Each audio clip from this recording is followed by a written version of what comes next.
Question number 1. Which of the following is the primary energy currency of the cell?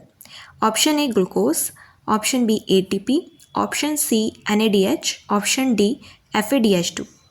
So the primary energy of the cell is ATP, which is produced from mitochondria. So the correct answer for this question is option B.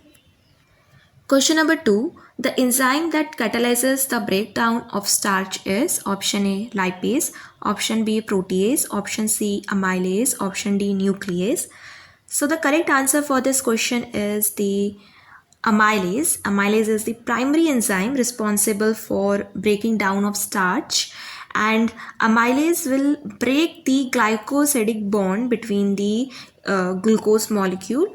So basically the starch will break down into the small sugar molecules like glucose, maltose and etc. Now it's also important to know that starch has two main components which formed it. It's a amylopectin and amylose. They both bind with each other by glycosidic bond to form the starch. So the correct answer for this question is amylase. Question number 3. Which vitamin is essential for collagen synthesis? Option A vitamin A, option B vitamin B12, option C vitamin C, option D vitamin D. So vitamin C is the vitamin that is essential for collagen synthesis. Vitamin C is also called as ascorbic acid, which is also important for you to know about it, and they act as a cofactor for enzymes that are crucial for the process of collagen synthesis. And you also should know what is collagen synthesis. So the collagens are the vital protein that provides structural support to the various tissue in the body like skin, tendons, ligaments, bone, blood vessels. All of this are the collagen. They form from collagens. Now maintaining that adequate vitamin C level is very crucial for healthy collagen synthesis. So correct answer for this question is vitamin C. Question number 4. In which cellular organelle does the citric acid cycle occur? Option A nucleus, option B endoplasmic reticulum, option C Golgi apparatus, option D mitochondria. So the citric acid cycle is also known as the Krebs cycle, and it occurs in the mitochondrial matrix in eukaryotic cells, and the mitochondria is also called as the powerhouse of cell. So correct answer for this question is option D mitochondria. Question number 5. What is the process of synthesizing RNA from a DNA template called? Option A replication, option B translation, option C transcription, option D mutation. So the process of synthesizing RNA from a DNA template is called as a transcription, and the enzyme which carried out the process of transcription is called as RNA polymerase. And so the correct answer for this question is option C, transcription. Question number 6. Which of the following factors does not affect enzyme activity? Option A temperature, option B pH, option C substrate concentration, option D atmospheric pressure. So for choosing the correct answer, we need to check all the option in it. So if we talk about the temperature, if we increase the temperature, then it will speed up the reaction, but the excessive heat will denature the enzymes, because enzymes are made from proteins, and proteins can denature when it gets the high heat. So temperature can speed up the reaction, but at the optimal level. But if we decrease the temperature, it will slow down the reaction. So somewhere the temperature is affecting the enzyme activity. Now if we talk about the pH, if enzymes have the optimal pH range, it will deviate the reduced activity. So a proper pH is also needed for the enzyme's activity. If we talk about the substrate concentration, if we increase the substrate concentration, it will automatically increase the activity until the substrate reach to its saturation. When the substrate will reach its saturation, the process will be stopped. So it also somewhere affecting the enzyme activity. But if we talk about the atmospheric pressure, which have no relation with the enzyme activity, so it's the correct answer that it will not affect the enzyme activity. So correct option for this question is option D. The atmospheric pressure will never affect the enzyme's activity. There also one another factor which can affect the enzyme's activity, and it's the product concentration. So product concentration can also affect the enzyme's activity.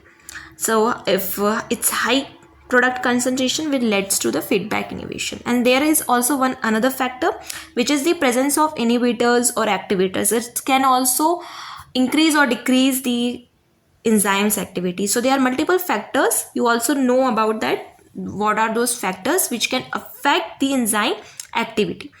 So yeah, that's for it. Question number 7. What is the term for a non-protein molecule that is required for enzyme activity? Option A, opoenzyme. Option B, holoenzyme. Option C, cofactor. Option D, zymogen. Now, I think it's important question. It can be framed in any other way also, that what is opoenzyme, what is holoenzyme, what is cofactor, what is zymogen. So I think you should know all these terms. So if you don't know, I am going to explain it, and if you know, you can skip to the part. Now, opoenzyme is a protein part of the enzyme, but it is an inactive part. When this opoenzyme attach with a cofactor, then it's formed the holoenzyme, and this holoenzyme is a catalytic active enzyme which carries both opoenzyme, a protein part, and a cofactor, a non-protein part. So cofactor is a non-protein component which is formed by the either of inorganic ions like metal ions, or from the organic molecules which are called as coenzymes. So cofactor is basically a non-protein component and which is very essential for the enzyme's activity. There is another term, zymogen. Zymogen is a proenzyme and which is essentially an inactive precursor of the enzyme, but as the biochemical changes occur, they became active enzymes. So zymogens are the protein that which are initially inactive, but after some biochemical changes it become active. So the correct answer for this question will be cofactor, which is a non-protein molecule and required for the enzyme activity. Question number 8. Beta oxidation of fatty acids occurs in which cellular location?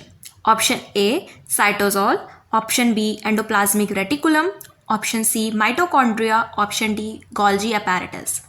So, the beta oxidation of fatty acids primarily occurs within the mitochondrial matrix in eukaryotic cells. However, it's important to know that there is also one another part where the beta oxidations of fatty acids occur, which is a peroxisomes. It also participate in the beta oxidation eventually when they deals with the very long chain of fatty acids. But the mitochondria is the primary site for the beta oxidation of fatty acids, and the peroxisomes only play a supporting role in this process. So you also should know that there is another part eventually also present, peroxisomes, where this beta oxidation also occur, but the primary site will always be the mitochondria. So the correct answer for this question is option C, mitochondria. Question number 9. Which lipoprotein is considered good cholesterol? So first we will understand what is the lipoprotein is, then we will move towards the options. Now this lipoprotein is a complex particle that transports the lipids or the fat molecules like cholesterol and triglycerides through the bloodstream. Now there are many types of lipoproteins like chylomicrons, which are the largest lipoproteins, and the second one is very low density lipoproteins known as VLDL, and intermediate density lipoproteins known as IDL, or the low density lipoproteins, which is very bad cholesterol lipoproteins and known as LDL, while high density lipoproteins, which is HDL. This high density lipoproteins are referred as the good cholesterol.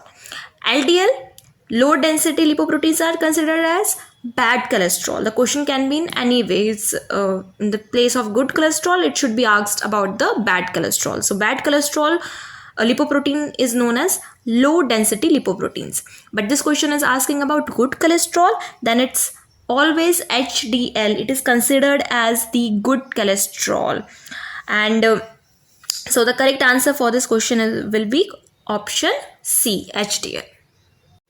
Question number 10. Which hormone is primarily responsible for increasing blood glucose levels? Option A, insulin. Option B, glucagon. Option C, estrogen. Option D, testosterone. So, if you know that which hormone is primarily responsible for increasing blood glucose level, while there are several hormones which can influence to the blood glucose level, while the primary hormone which will always be responsible for increasing the glucose level is the glucagon. Glucagon is produced by the alpha cells of pancreas, and if you remember that beta cells of pancreas will release the insulin hormone.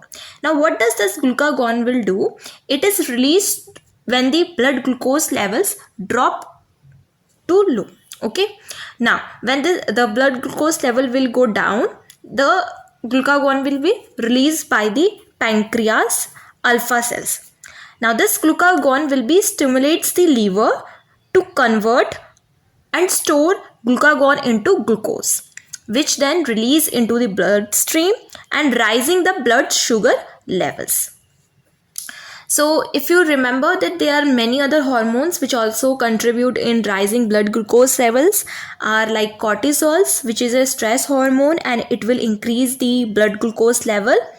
And there is also a adrenaline hormone which is also called as a stress hormone, and it will also rapidly increase the blood glucose level. So there are multiple hormones also which contributes in rising the blood glucose level, but the primary responsible for increasing blood glucose level will always be the glucagon. So the correct answer for this question is option B.